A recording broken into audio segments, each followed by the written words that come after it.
2024 பழைய சாங்ல இருந்து ரீக்ரியேஷன் பண்ண டாப் 5 சாங்ஸை பார்க்கலாம். நம்பர் 5ல கோட் படத்துல போட்ட இந்த ரீமேக் சாங் இருக்கு. சொர்க்கமே என்றாலும்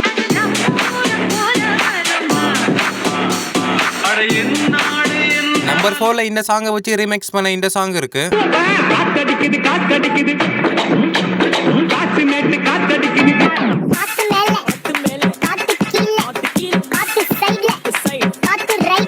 நம்பர் 3ல யுவன் சங்கர் ராஜா போட்ட ஒரு நாளில் வாழ்க்கை ரீமேக்ஸ் இருக்கு. ஒரு நாளில் வாழ்க்கை எங்கே எங்கும் ஓடி போகாது. நம்பர் 2ல மஞ்சுமெல் பாய்ஸ்ல வந்த இந்த ரீமேக் சாங் இருக்கு.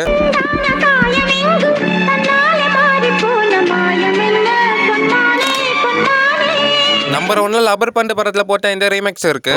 வச்ச தந்த கொடம் ஊருக்கு நீ மகுடம் நாங்க தொட்டு தொட்டு